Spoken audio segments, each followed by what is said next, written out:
ये पूछा कि क्या आप चाहते हैं कि हम तेलंगाना को आपके स्टेट से अलग करें। तो आंध्र प्रदेश लेजिस्लेटिव असेंबली ने एक प्रॉपर बिल और रिजोल्यूशन पास करके इसे रिजेक्ट किया कि हम नहीं चाहते कि आप इसे तेलंगाना को अलग करें, लेकिन फिर भी पार्लियामेंट ने उसे अलग कर दिया। इंडियन गवर्नमेंट को इंडिया की कोई टेरिटरी, इंडिया की कोई जमीन किसी दूसरे देश को देनी है, किसी दूसरे देश की जो टेरिटरी है वो इंडिया में आनी चाहिए, कि भारत का जो नक्शा आपको दिखता है, इंडिया का जो मैप या बाउंड्रीज आपको दिखती हैं, उस इंडिया के नक्शे में किसी भी तरीके का बदलाव करने की अथॉरिटी सिर्फ और सिर्फ इंडियन पार्लियामेंट की होती है। तो सेंट्रल गवर्नमेंट क्या कर सकती है? सेंट्रल गवर्नमेंट में प्राइम मिनिस्टर और काउंसिल ऑफ मिनिस्टर प्रेसिडेंट को एडवाइस देंगे कि प्रेसिडेंट गवर्नर को एडवाइस दे कि विधानसभा से, उस स्टेट की विधानसभा से जो बिल पास हो रहा है, उस बिल को गवर्नर प्रेसिडेंट को फॉरवर्ड कर दे और प्रेसिडेंट उसे रिजेक्ट कर दे, प्रेसिडेंट उस बिल को कैंसिल कर दे, और फिर at the end of the day उस स्टेट गवर्नमेंट में वो कानून बने ना और डेवलपमेंट ना हो, और जब आगे अगली बार इलेक्शन आए तो सेंट्रल गवर्नमेंट उस स्टेट गवर्नमेंट के बारे में ये आरोप प्रत्यारोप लगा सके कि इन्होंने डेवलपमेंट नहीं किया, कानून नहीं बनाया, इसलिए आप इन्हें वोट मत दीजिए, हमें वोट दीजिए। हेलो एवरीवन, आप सभी लोगों का स्वागत है चहल एकेडमी की in depth current affair series में। और इस करंट अफेयर्स की सीरीज में हम करंट अफेयर्स के टॉपिक्स के साथ साथ कंटेम्प्रेरी इश्यूज के टॉपिक्स को भी कवर करते हैं, जो आपकी यूपीएससी सिविल सर्विसेज एग्जामिनेशन की प्रिपरेशन को और इजी बनाता है। साथ ही साथ इस सीरीज में जितने भी टॉपिक्स कवर किए जाएंगे वो 360 डिग्री अप्रोच के साथ किए जाएंगे, इसीलिए ये वीडियोस आपके एक्सप्लेनर वीडियोस हैं। और आज का जो हमारा टॉपिक होने वाला है वो होने वाला है हमारा जीएस पेपर 2 का पॉलिटी का सेंटर और स्टेट रिलेशन। देखिए, सेंटर और स्टेट रिलेशन बेसिकली एक ऐसा टॉपिक है जो हर साल करंट अफेयर्स में रहता है, क्योंकि आप भी न्यूज़पेपर में, न्यूज चैनल में हमेशा ये सुनते होंगे कि फॉर एग्जांपल सेंट्रल गवर्नमेंट और दिल्ली गवर्नमेंट के बीच में टसल चल रहा है, या फिर सेंट्रल गवर्नमेंट और बंगाल की गवर्नमेंट के बीच में टसल चल रहा है। गवर्नर्स और प्रेसिडेंट का भी वहां पर रोल होता है, और प्राइम मिनिस्टर और चीफ मिनिस्टर्स का तो वहां पर रोल होता ही है। तो ये सब करंट अफेयर्स के जो बेसिकली टॉपिक्स चलते हैं, इसके पीछे की जो बैकग्राउंड स्टोरी है उसको समझना यहां पर बहुत ज्यादा जरूरी है कि सेंटर और स्टेट के रिलेशन इतने ज्यादा कॉम्प्लिकेटेड क्यों हैं। क्योंकि एक बार अगर आप सेंटर स्टेट के रिलेशंस को पॉलिटी और कॉन्स्टिट्यूशन के पर्सपेक्टिव से समझ जाएंगे तो ये जितने भी करंट अफेयर्स हैं वो आपके लिए लिटरली एक बाएं हाथ का खेल बन जाएगा। देखिए, चलते हैं इन टॉपिक्स की तरफ। ये जो हमारे बेसिकली सेंटर स्टेट रिलेशंस होते हैं, ये मेजरली 3 पार्ट्स में डिवाइडेड होते हैं, जिसे हम लोग legislative relations, administrative relations and financial relations के नाम से जानते हैं। अगर हम लोग यहां पर कॉन्स्टिट्यूशनल रिकॉग्निशन की बात करते हैं तो लेजिस्लेटिव रिलेशन कॉन्स्टिट्यूशन के आर्टिकल 245 से लेकर 255, एडमिनिस्ट्रेटिव रिलेशन 256 से लेकर 263 और फाइनेंशियल रिलेशंस 268 से लेकर आर्टिकल नंबर 293 तक हमें देखने को मिलते हैं। सबसे पहले हम लोग यहां पर लेजिस्लेटिव रिलेशंस की बात करते हैं। देखिए, लेजिस्लेटिव रिलेशंस या लेजिस्लेशन शब्द का मतलब आप सभी लोगों को पता होगा, क्योंकि लेजिस्लेटिव या लेजिस्लेशन वो लोग या वो प्रोसेस कहलाती है जिससे हम लोग कानून बनाते हैं, और एग्जीक्यूटिव बेसिकली वो लोग या वो प्रोसेस कहलाती है जो लोग बेसिकली कानून को इंप्लीमेंट करते हैं। अब अगर हम लोग यहां पर अलग अलग तरह के लेजिस्लेटिव रिलेशंस की बात करते हैं तो सबसे पहले हम लोग देखते हैं territorial extent of centre and state legislation, और इसमें हम लोग सबसे पहले देखते हैं यूनियन एंड टेरिटरीज। देखिए, लेजिस्लेटिव रिलेशंस में territorial extent of centre and state legislation का मतलब यह है कि भारत का जो नक्शा आपको दिखता है, इंडिया का जो मैप या बाउंड्रीज आपको दिखती हैं, उस इंडिया के नक्शे में किसी भी तरीके का बदलाव करने की अथॉरिटी सिर्फ और सिर्फ इंडियन पार्लियामेंट की होती है। एग्जाम्पल के तौर पर अगर किसी एक स्टेट को तोड़कर 2 स्टेट बनाने हैं, या 2 से ज्यादा स्टेट्स को जोड़कर कोई एक स्टेट बनाना है, या फिर इंडियन गवर्नमेंट को इंडिया की कोई टेरिटरी, इंडिया की कोई जमीन किसी दूसरे देश को देनी है, या फिर किसी दूसरे देश की जो टेरिटरी है वो इंडिया में आनी चाहिए, या फिर किसी स्टेट को यूनियन टेरिटरी बना देना, या फिर किसी यूनियन टेरिटरी को स्टेट बना देना, ये सारी की सारी अथॉरिटी सिर्फ और सिर्फ इंडियन पार्लियामेंट के हाथ में होती है, और स्टेट गवर्नमेंट और स्टेट लेजिस्लेटिव असेंबली इसमें कुछ नहीं कर सकती। रिसेंट एग्जांपल के साथ समझने की कोशिश करते हैं। 2 जून 2014 को तेलंगाना को आंध्र प्रदेश से अलग किया गया। यह सेंट्रल गवर्नमेंट या पार्लियामेंट नहीं किया, लेकिन इसे अलग करने से पहले पार्लियामेंट ने आंध्र प्रदेश की लेजिस्लेटिव असेंबली से यह पूछा कि क्या आप चाहते हैं कि हम तेलंगाना को आपके स्टेट से अलग करें? तो आंध्र प्रदेश लेजिस्लेटिव असेंबली ने एक प्रॉपर बिल और रिजोल्यूशन पास करके इसे रिजेक्ट किया कि हम नहीं चाहते कि आप इसे तेलंगाना को अलग करें, लेकिन फिर भी पार्लियामेंट ने उसे अलग कर दिया और बहुत सिंपल तरीके से सिंपल मेजॉरिटी से एक बिल पास किया पार्लियामेंट ने और तेलंगाना को आंध्र प्रदेश से अलग कर दिया। यहां तक कि दूसरे स्टेट्स का भी अलग होना, जैसे छत्तीसगढ़ का मध्य प्रदेश से अलग होना, झारखंड का बिहार से अलग होना, उत्तराखंड का उत्तर प्रदेश से अलग होना, या फिर हरियाणा का 1966 में पंजाब से अलग होना, ये सारे के सारे जो स्टेट्स को तोड़कर अलग अलग स्टेट बनाए गए, इसमें उन पर्टिकुलर स्टेट गवर्नमेंट या लेजिस्लेटिव असेंबली को किसी भी तरीके की अथॉरिटी नहीं दी गई। ये सारे के सारे जो काम हैं वो सिर्फ और सिर्फ पार्लियामेंट ने किए। यहां पर आपको सेंट्रल गवर्नमेंट और पार्लियामेंट की पावर देखने को मिलती है। या फिर हाल ही में जम्मू कश्मीर को दो अलग पार्ट्स में डिवाइड किया गया, जिसमें लद्दाख को जम्मू कश्मीर से अलग कर दिया गया और जम्मू कश्मीर को स्टेट से यूटी में कन्वर्ट कर दिया गया। और जम्मू कश्मीर को लेजिस्लेटिव असेंबली तो दी गई, लेकिन लद्दाख को लेजिस्लेटिव असेंबली भी नहीं दी गई। ये काम भी आपके पार्लियामेंट ने ही किया है और ये सबसे पहला रिलेशन होता है आपका टेरिटोरियल एक्सटेंट में। लेकिन अगर किसी स्टेट के अंदर ही कोई चेंज लाना है, एग्जांपल के तौर पे हम लोग बात करते हैं कि आज की डेट में मान लीजिए मध्य प्रदेश में 52 या 53 डिस्ट्रिक्ट हैं। मान लीजिए कि अगर उन 52 या 53 डिस्ट्रिक्ट को 57 डिस्ट्रिक्ट बनाने हैं, यानी 4-5 और नए डिस्ट्रिक्ट बनाने हैं, तो यह काम मध्य प्रदेश की गवर्नमेंट कर सकती है। यानी कि किसी एक स्टेट के अंदर का जो डिस्ट्रिक्ट है, अंदर का जो शहर है, उसमें अगर कोई चेंज लाने हैं तो स्टेट गवर्नमेंट को अथॉरिटी दी गई है। लेकिन मान लीजिए कि अगर बाहरी तौर पे किसी भी तरीके का चेंज करना है तो सिर्फ पार्लियामेंट ही यहां पर डिसीजन लेती है। 2014 या 15 का आप लोगों को एक इंसिडेंट भी याद होगा। बहुत पिछले 50 सालों से एक प्रॉब्लम, एक कंफ्लिक्ट, एक कंट्रोवर्सी चल रही थी इंडिया और बांग्लादेश के बीच में कि बांग्लादेश के कुछ गांव इंडियन टेरिटरी में आते थे और इंडियन टेरिटरी के जो कुछ बेसिकली विलेजेस से गांव थे वो बांग्लादेश के अंदर आते थे। 2014 और 15 में इंडिया और बांग्लादेश की गवर्नमेंट ने बड़ा ही सिंपल सॉल्यूशन निकाला इसका कि बांग्लादेश की टेरिटरी में जो गांव आते हैं वो बांग्लादेश रख ले और इंडिया की टेरिटरी में जो गांव आते हैं वो इंडिया रख ले। यानी कि यहां पर इंडिया की जो आउटर बॉर्डर है उसके साथ थोड़ी बहुत छेड़छाड़ तो की ही गई ना। तो ये किसकी अथॉरिटी थी? ये सिर्फ और सिर्फ हम लोग देखते हैं कि इंडियन पार्लियामेंट की अथॉरिटी थी और इंडियन पार्लियामेंट ने ही इसे एग्जीक्यूट किया था। अब हम लोग नेक्स्ट चलते हैं, जो दूसरा बेसिकली पावर होता है या फिर दूसरा रिलेशन होता है लेजिस्लेटिव रिलेशन में, डिस्ट्रीब्यूशन ऑफ लेजिस्लेटिव सब्जेक्ट्स। ये बहुत ज्यादा इंपॉर्टेंट है। देखिए, हम सभी को पता है कि इंडियन कॉन्स्टिट्यूशन में 12 अलग अलग स्केड्यूल्स होते हैं, जिसमें 3 अलग अलग लिस्ट दी गई हैं, जिसे हम यूनियन लिस्ट, स्टेट लिस्ट और कंकरेंट लिस्ट के नाम से जानते हैं। यूनियन लिस्ट में जो सब्जेक्ट्स आते हैं, उन सब्जेक्ट्स पर कानून बनाने की जो अथॉरिटी है वो सिर्फ पार्लियामेंट या सेंट्रल गवर्नमेंट की होती है। स्टेट लिस्ट में जो सब्जेक्ट आते हैं उन पर कानून बनाने की अथॉरिटी सिर्फ और सिर्फ स्टेट गवर्नमेंट की होती है और कंकरेंट लिस्ट में जो सब्जेक्ट आते हैं उन पर सेंट्रल और स्टेट दोनों मिलकर कानून बनाते हैं।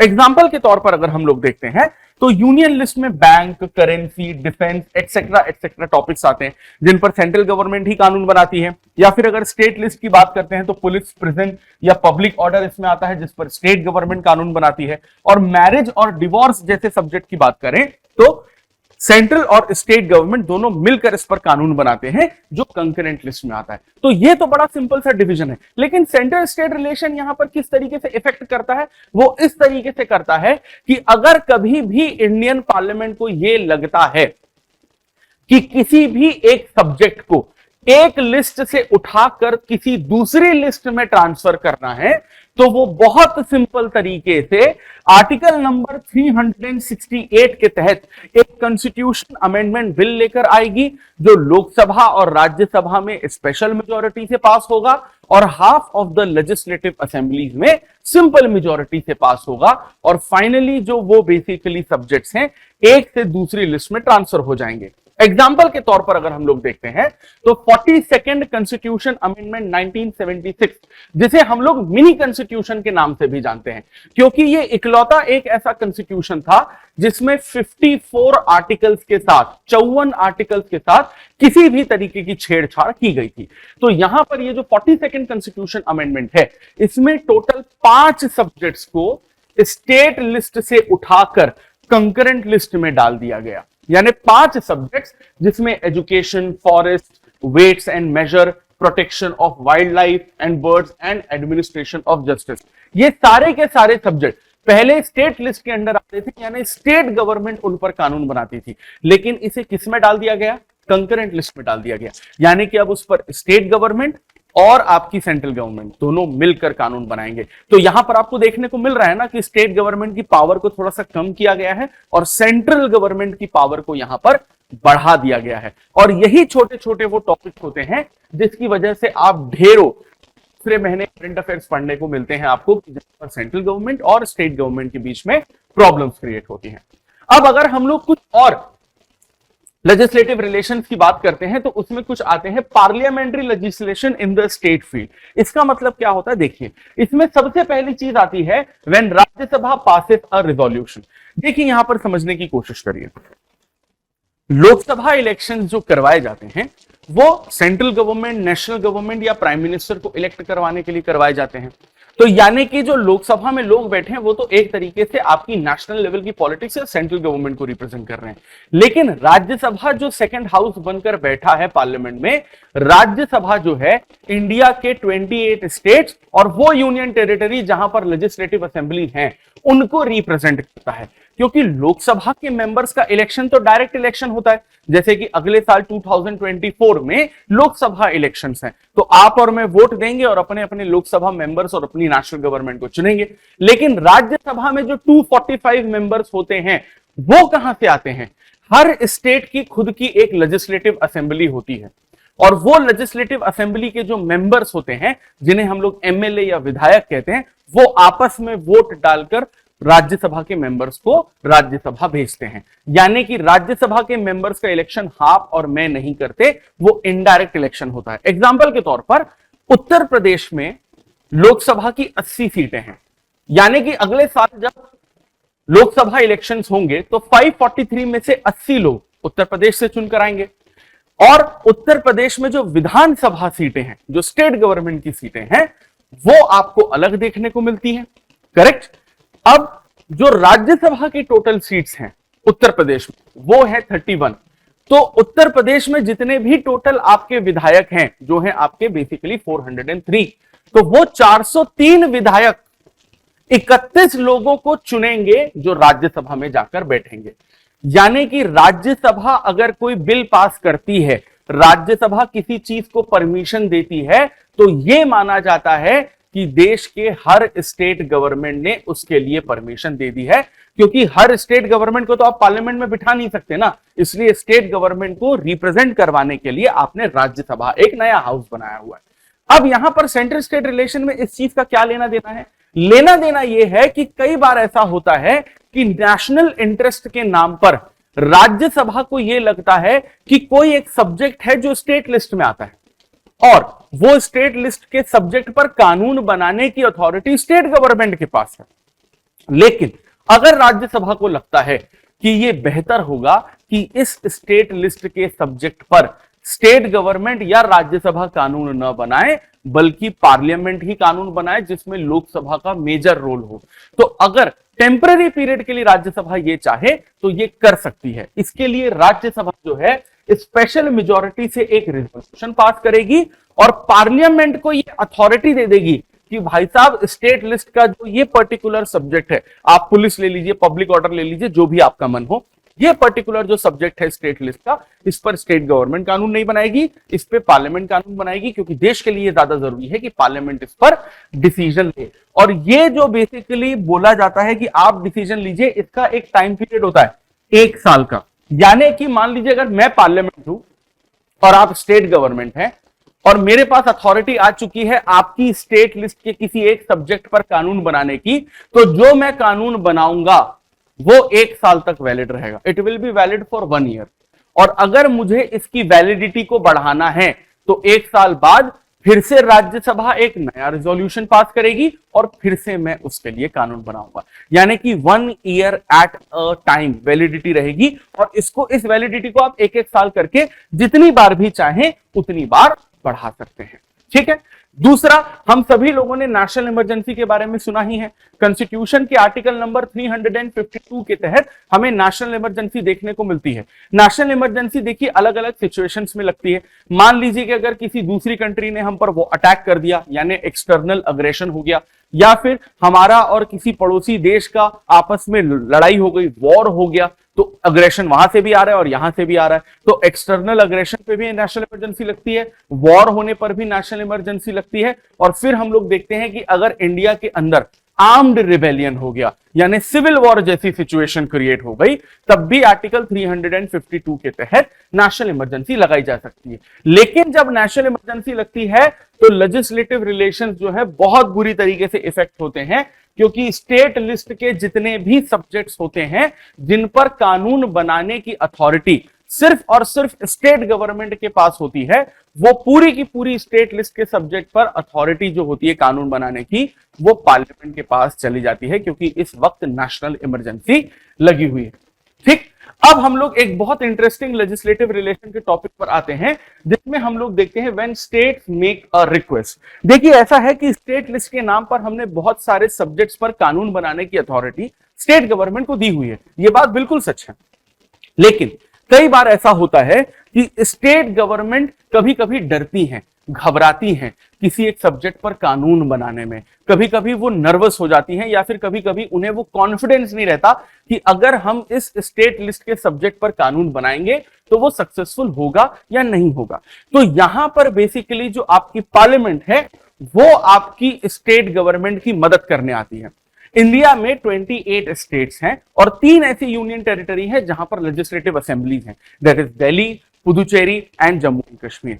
अगर इन स्टेट्स में कोई भी 2 या 2 से ज्यादा स्टेट्स, मिनिमम 2 चाहिए, 2 या 2 से ज्यादा स्टेट खुद से होकर एक रिजोल्यूशन पास करते हैं कि भैया ये एक स्टेट लिस्ट का सब्जेक्ट है, जैसे पब्लिक ऑर्डर ले लेते हैं हम लोग, ठीक है, ये पब्लिक ऑर्डर नाम का एक पुलिस का ये एक सब्जेक्ट है, तो हम इस सब्जेक्ट पर कानून नहीं बना पा रहे हैं, तो हमने एक रिजोल्यूशन पास किया है कि इंडियन पार्लियामेंट इस सब्जेक्ट पर कानून बनाए। लेकिन मिनिमम जब 2 स्टेट रिक्वेस्ट करेंगे तभी ये इंप्लीमेंट होगा, किसी एक स्टेट के रिक्वेस्ट करने से नहीं होगा, 2 और मोर देन 2 स्टेट्स। तो यहां पर पार्लियामेंट जो है वो क्या करती है कि उस स्टेट लिस्ट के सब्जेक्ट पर कानून बना देती है। लेकिन अब ऐसा नहीं है कि 2 साल बाद वही 2 स्टेट गवर्नमेंट वापस भागी भागी पार्लियामेंट के पास आए और कहें कि हमने 2 साल पहले जो आपको अथॉरिटी दी थी वो अथॉरिटी आप हमें वापस कर दीजिए। नहीं, ऐसा बिल्कुल नहीं हो पाएगा। अगर एक बार 2 या 2 से ज्यादा स्टेट्स ने पार्लियामेंट को अथॉरिटी दे दी स्टेट लिस्ट के किसी एक सब्जेक्ट पर कानून बनाने की, तो पार्लियामेंट तो कानून बनाएगा ही बनाएगा। आगे चलकर उस कानून में अगर किसी तरह का बदलाव लाना है तो वो भी पार्लियामेंट ही लेकर आती है। और मान लीजिए कि अगर पार्लियामेंट को ये लगता है कि वो अपने पास ही रहना चाहिए सब्जेक्ट, तो वो अपने पास ही रखेगी, यानी वो सब्जेक्ट पर कानून बनाने की अथॉरिटी वापस पार्लियामेंट से उस स्टेट गवर्नमेंट को कब जाएगी, ये वो स्टेट गवर्नमेंट डिसाइड नहीं करेगी, वो पार्लियामेंट डिसाइड करेगी। मतलब अथॉरिटी देनी है ये स्टेट गवर्नमेंट ने डिसाइड किया, और वो अथॉरिटी टुक बैक कैसे करनी है, वापस बेसिकली कैसे देनी है, ये पार्लियामेंट यहां पर डिसाइड करती है।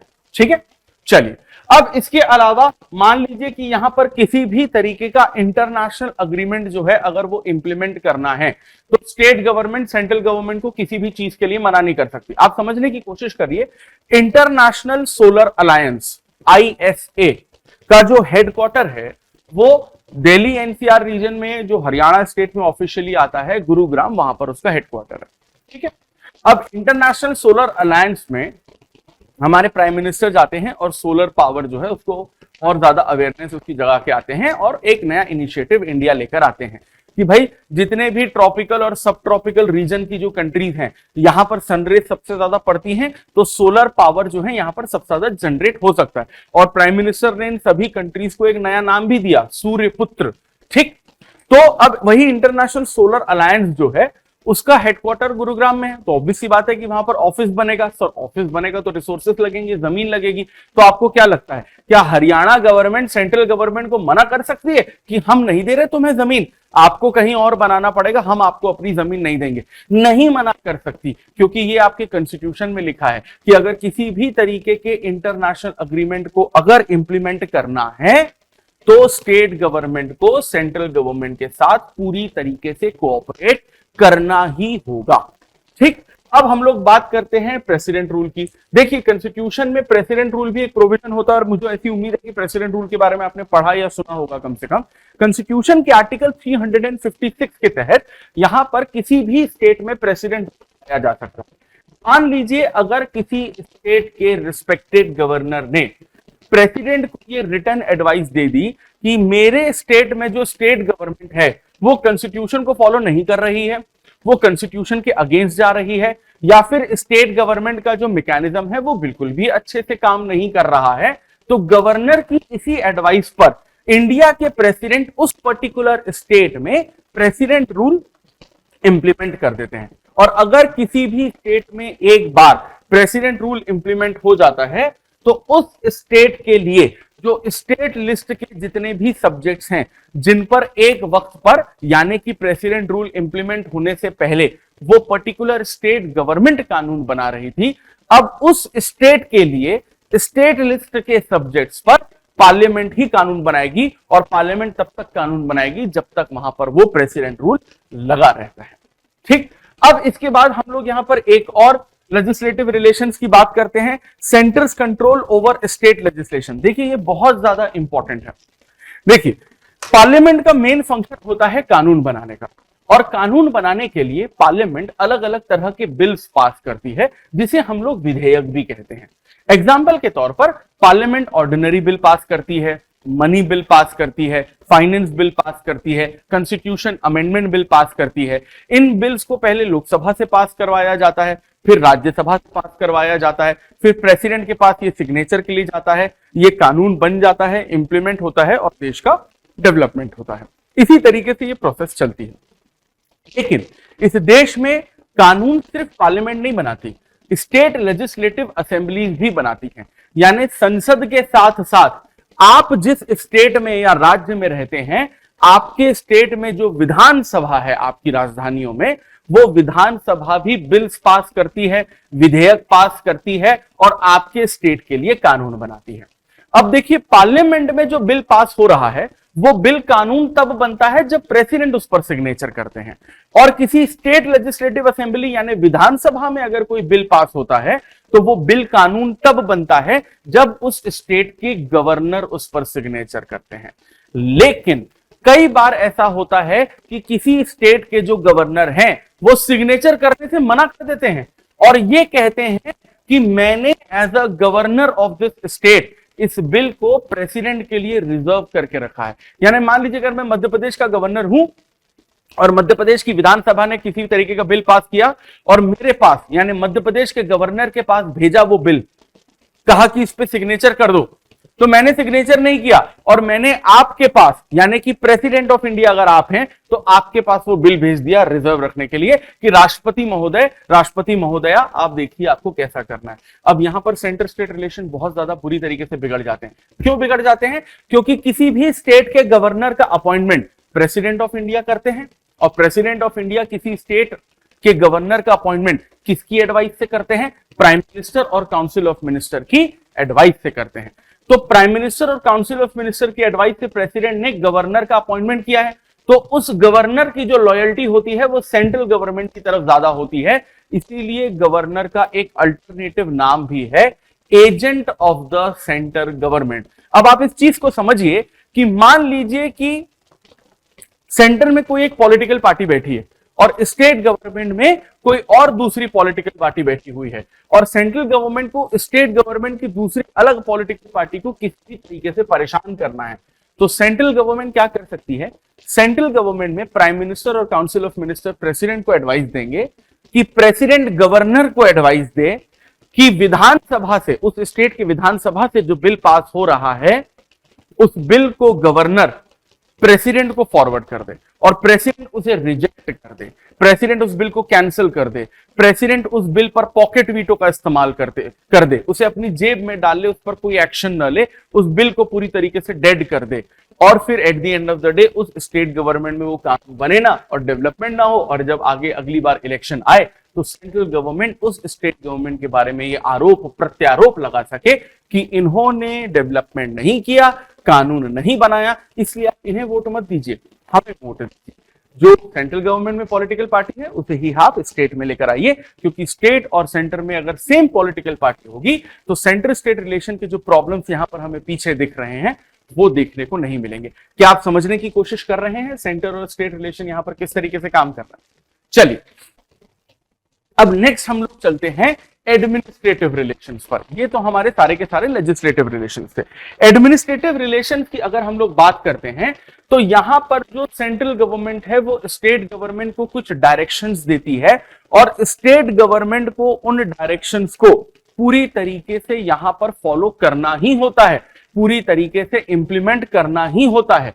सबसे पहले हम लोग ये देखते हैं कि देखिए जितने भी मीन्स ऑफ कम्युनिकेशंस होते हैं, मीन्स ऑफ कम्युनिकेशन यानी बेसिकली संचार के जो साधन होते हैं, चाहे वो सिविल यूज के लिए हो चाहे वो मिलिट्री यूज के लिए हो, जैसे कि हम लोग अगर देखें कि जो मौसम विभाग जो हेडक्वार्टर है जहां जो बेसिकली हमको पुणे में देखने को मिलता है इंडियन मेट्रोलॉजिकल डिपार्टमेंट, तो वो भी तो बेसिकली मौसम की जानकारी हमें देता है, तो वो एक तरीके से क्या है, वो मीन्स ऑफ कम्युनिकेशन है। तो वो बनवाया किसने है? वो बनवाया सेंट्रल गवर्नमेंट ने, लेकिन उसको मेंटेन करने की जो जिम्मेदारी है वो किसकी है? सर वो स्टेट गवर्नमेंट की है। स्टेट गवर्नमेंट इसके लिए कभी मना नहीं कर सकती। या फिर अगर देखिए रेलवे की बात करते हैं, किसी स्टेट में कितनी रेलवे बनाई जाएगी, कितने किलोमीटर की पटरियां बिछाई जाएगी, रेलवे का कितना डेवलपमेंट होगा, इस बात का डिसीजन तो सेंट्रल गवर्नमेंट लेती है। लेकिन उस रेलवे की पटरी को एक बार अगर आप बिछा देते हैं तो उन पटरियों का मेंटेनेंस भी तो करना पड़ता है, आपको रेलवे स्टेशंस का भी तो मेंटेनेंस करना पड़ता है। तो आपके स्टेट को रेलवे बना के तो सेंट्रल गवर्नमेंट देगी, लेकिन मेंटेन करने की जिम्मेदारी किसकी होगी? मेंटेन करने की जिम्मेदारी स्टेट गवर्नमेंट की होगी। या फिर आर्टिकल नंबर 350 क्लॉज ए की बात करें, सेंट्रल गवर्नमेंट ने कॉन्स्टिट्यूशन के थ्रू ये ऑर्डर दिया है कि हर स्टेट में जो बेसिकली पढ़ाई करने वाले बच्चे हैं जो प्राइमरी एजुकेशन में है, nursery, KG1, KG2, first, second, third, fourth, fifth standard तक जो पढ़ने वाले बच्चे हैं, उनकी पढ़ाई अगर वो बच्चे और उनके पेरेंट्स चाहें तो उनकी मदर टंग या मातृभाषा में कराई जानी चाहिए। एग्जाम्पल के तौर पे समझने की कोशिश करिए कि अगर कोई तमिलनाडु की फैमिली, तमिलनाडु में रहने वाली फैमिली यानी Tamil family, Tamil speaking family Maharashtra में रहती है, और महाराष्ट्र में तो सर आपको हिंदी मीडियम स्कूल मिल जाएंगे, इंग्लिश मीडियम स्कूल मिल जाएंगे, आपको मराठी मीडियम स्कूल मिल जाएंगे, आपको गुजराती मीडियम स्कूल भी मिलेंगे महाराष्ट्र में, क्योंकि गुजराती स्पीकिंग लोग बहुत रहते हैं, लेकिन तमिल स्पीकिंग लोग तो बहुत कम है। और अगर उन तमिल पेरेंट्स को अपने बच्चे को प्राइमरी एजुकेशन तमिल लैंग्वेज में करवानी है, क्योंकि मदर टंग से बेसिकली जब वो बच्चा पढ़ाई करेगा तो उसके बेसिक्स और ज्यादा स्ट्रांग होंगे, और ऑब्वियस सी बात है हर किसी को अपनी मदर टंग भूलनी भी नहीं चाहिए। तो अगर उस बच्चे को तमिल लैंग्वेज में करवानी है एजुकेशन, तो महाराष्ट्र में तो अवेलेबल नहीं है, तो फिर कैसे किया जाएगा? अवेलेबल करवाया जाएगा। ये रिस्पॉन्सिबिलिटी और ड्यूटी रहेगी महाराष्ट्र गवर्नमेंट की कि उस एक बच्चे के लिए भी आपको तमिल लैंग्वेज में उसकी मदर टंग में एजुकेशन उसे प्रोवाइड करवानी पड़ेगी। ये कुछ ऐसे डायरेक्शन हैं जो सेंट्रल गवर्नमेंट ने स्टेट गवर्नमेंट को दिए हुए हैं। और मान लीजिए कि अगर स्टेट गवर्नमेंट इस तरह के जो बेसिकली डायरेक्शंस हैं अगर उनको किसी भी तरीके से फॉलो नहीं करती है, तो सेंट्रल गवर्नमेंट, ध्यान से सुनिए मैं क्या कह रहा हूं, सेंट्रल गवर्नमेंट स्टेट गवर्नमेंट पर यह आरोप लगाती है कि आपने सेंट्रल गवर्नमेंट के साथ कोऑपरेट नहीं किया, इसीलिए हम प्रेसिडेंट को एडवाइस कर रहे हैं। देखिए यहां पर गवर्नर प्रेसिडेंट को एडवाइस नहीं कर रहा है, यहां पर सेंट्रल गवर्नमेंट प्रेसिडेंट को एडवाइस कर रही है कि प्रेसिडेंट उस स्टेट में आर्टिकल 365 जो है वो इंप्लीमेंट कर दे और प्रेसिडेंट रूल जैसा ही एक शासन वहां पर स्टैब्लिश कर दे। अब इसके अलावा अगर हम लोग एक और एडमिनिस्ट्रेटिव रिलेशन की यहां पर बात करते हैं जिसे हम लोग ऑल इंडिया सर्विसेज कहते हैं। देखिए जिस एग्जामिनेशन की प्रिपरेशन आप सभी लोग कर रहे हैं उसे हम लोग सिविल सर्विसेज एग्जामिनेशन के नाम से जानते हैं, जो यूनियन पब्लिक सर्विस कमीशन नाम की एक कॉन्स्टिट्यूशनल बॉडी कंडक्ट करवाती है। और इस सिविल सर्विसेज एग्जामिनेशन में अलग अलग तरीके की पोस्ट हैं, जैसे Indian administrative service, Indian police service, Indian foreign service, Indian forest service, Indian revenue services, etcetera etcetera करके बहुत सारी 22-23 सर्विसेज अलग अलग हैं। मान लीजिए कि अगर कल के दिन इस देश की गवर्नमेंट को, पार्लियामेंट को यह लगता है कि यूपीएससी जो सिविल सर्विसेज एग्जामिनेशन कंडक्ट करवा रही है वो तो ठीक है, लेकिन हमें एक और नई कोई सिविल सर्विसेज को जन्म देना है, एक और नई कोई सिविल सर्विस की पोस्ट बनानी है। एग्जाम्पल के तौर पे चलिए ले लेते हैं, आईटीएस बनाना है, जैसे आईएएस होता है वैसे आईटीएस बनाना है, इंडियन टीचिंग सर्विस, भारतीय शिक्षा सेवा। अगर कोई एक नई टीचिंग सर्विस बनानी है, एक नई ऑल इंडिया सर्विसेज बनानी है, तो इसकी अथॉरिटी किसके पास है? सर इसकी अथॉरिटी राज्यसभा के पास है। पार्लियामेंट के पास तो है ही, लेकिन मेजर अथॉरिटी किसके पास है?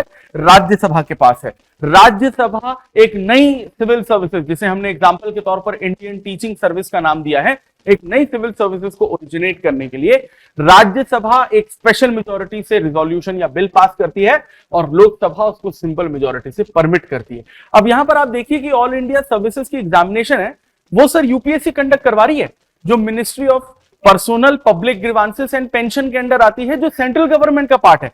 तो यूपीएससी एग्जामिनेशन जो आप एग्जामिनेशन दे रहे हैं वो दे रहे हैं सेंट्रल गवर्नमेंट की, लेकिन आपकी उस सेंट्रल गवर्नमेंट की एग्जामिनेशन में अगर कोई नई ऑल इंडिया सर्विसेज को ऐड करना है तो वो ऐड करवा रही है राज्यसभा, जो स्टेट गवर्नमेंट को रिप्रेजेंट करती है। ऐसा क्यों? ऐसा इसीलिए क्योंकि जब आप ये आईएएस आईपीएस की एग्जाम देते हैं तो आप सेंट्रल गवर्नमेंट की एग्जाम दे रहे हैं, लेकिन जब एक बार आपका सिलेक्शन हो जाता है ना और लबाजना में आपकी ट्रेनिंग कंप्लीट हो जाती है, उसके बाद जब आपको कैडर मिलता है, आपकी पोस्टिंग होती है, तो आपको स्टेट में कैडर मिलता है, सेंटर में कैडर नहीं मिलता। यानी कि अगर आपने इस सिविल सर्विसेज एग्जामिनेशन को क्रैक किया और मान लीजिए आपको उत्तर प्रदेश या महाराष्ट्र कैडर मिलता है, तो आप as an IAS IPS officer अपनी स्टेट गवर्नमेंट के लिए रिस्पॉन्सिबल रहेंगे, सेंट्रल गवर्नमेंट के लिए रिस्पॉन्सिबल नहीं रहेंगे। और स्टेट गवर्नमेंट को रिप्रेजेंट कौन करता है पार्लियामेंट में?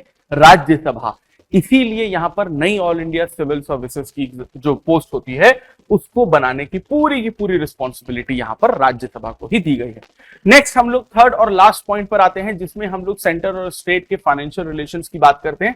देखिए यहां पर ये बहुत सिंपल सी बात है, दो टुकड़ों में यहां पर बटा हुआ है। जब हम लोग फाइनेंशियल रिलेशंस की बात करते हैं तो हम लोग यहां पर सेंट्रल फाइनेंस कमीशन की बात करेंगे।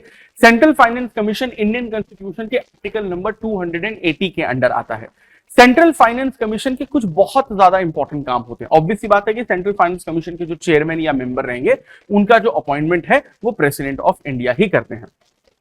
तो सेंट्रल फाइनेंस कमीशन का काम क्या होता है? देखिए आप और मैं, हम सभी लोग डायरेक्ट और इनडायरेक्ट टैक्स जो है वो बेसिकली पे करते हैं, ठीक है। तो हमारे द्वारा जो बेसिकली टैक्स दिया जाएगा वो पूरा का पूरा टैक्स सेंट्रल गवर्नमेंट को तो नहीं जाता और ना ही वो पूरा का पूरा टैक्स स्टेट गवर्नमेंट को जाता है, बल्कि वो जो टैक्स है सेंट्रल गवर्नमेंट और स्टेट गवर्नमेंट के बीच में डिस्ट्रीब्यूट होता है।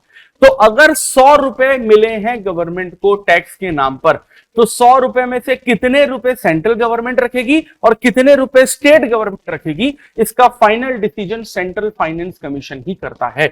यानी टैक्स के डिस्ट्रीब्यूशन का क्या रेशो होगा, यानी कि बेसिकली 60-40 होगा, 70-30 होगा, 50-50 होगा, 80-20 होगा या 90-10 होगा, ये जो बेसिकली टैक्स डिस्ट्रीब्यूशन का फाइनल डिसीजन है आर्टिकल नंबर 280 के तहत सेंट्रल फाइनेंस कमीशन ही लेती है।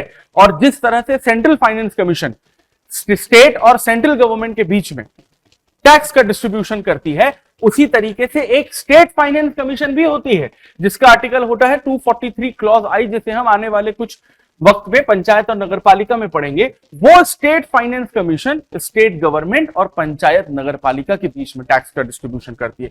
और अगर कभी भी किसी भी तरीके की फाइनेंशियल एडवाइस की जरूरत प्रेसिडेंट को पड़ती है या सेंट्रल गवर्नमेंट को पड़ती है, तो सीधी सी बात है कि फाइनेंस कमीशन वहां पर अवेलेबल होती ही है। और ये जो फाइनेंस कमीशन है सेंट्रल और स्टेट गवर्नमेंट के बीच में एक मेजर जो फाइनेंशियल रिलेशन है उसको यहां पर मैनेज करती है। और वहीं अगर हम लोग जीएसटी काउंसिल की बात करते हैं तो बेसिकली देखिए गुड्स एंड सर्विसेज टैक्स के बारे में आप सभी लोगों को पता है, और आने वाले कुछ एक्सप्लेनर वीडियोस में इकोनॉमी के जो टॉपिक्स रहेंगे उसमें भी आपको जीएसटी डिटेल में समझाया जाएगा। तो जिस तरह से बेसिकली फाइनेंस कमीशन डिस्ट्रीब्यूशन करती है टैक्स का, जीएसटी में जो बेसिकली इनडायरेक्ट टैक्सेस का आपका कलेक्शन होता है उसका जो डिस्ट्रीब्यूशन है वो जीएसटी काउंसिल करती है। और किसी भी तरीके का जो डिसीजन लेने की अथॉरिटी होती है वो जीएसटी काउंसिल को ही होती है जीएसटी में। तो ये था आपका आज का वीडियो, जिसमें हम लोगों ने सेंटर और स्टेट के एडमिनिस्ट्रेटिव रिलेशंस, लेजिस्लेटिव रिलेशंस और आपके फाइनेंशियल रिलेशंस के बारे में समझा। क्योंकि अगर आप एक बार इन सारे रिलेशंस को समझ जाते हैं तो आपके लिए यह समझना बहुत आसान हो जाता है कि सेंट्रल गवर्नमेंट और स्टेट गवर्नमेंट के बीच में किस तरीके का टसल चलता है और किस तरीके के बेसिकली पावर के डिस्ट्रीब्यूशन को लेकर आपस में डिस्प्यूट होता है, जिसको कभी सॉल्व किया जा सकता है और कभी नहीं। और एक चीज और इसमें याद रखिएगा कि जब भी गवर्नमेंट के बीच में डिस्प्यूट होता है, state government versus central government या state government versus state government, तो इन डिस्प्यूट्स को सुप्रीम कोर्ट सॉल्व करता है आर्टिकल नंबर 131 के तहत। और इसी को हम लोग सुप्रीम कोर्ट का ओरिजिनल ज्यूरिसडिक्शन भी कहते हैं। और ओरिजिनल ज्यूरिसडिक्शन में सुप्रीम कोर्ट का जो वर्डिक्ट माना जाता है गवर्नमेंट वर्सेस गवर्नमेंट के डिस्प्यूट में, वो पूरी तरीके से फाइनल माना जाता है। So this was your video. I hope कि ये आपकी प्रिपरेशन को और इजी बनाएगा। So stay tuned with Chahal Academy. I will see you in the next video. Thank you very much.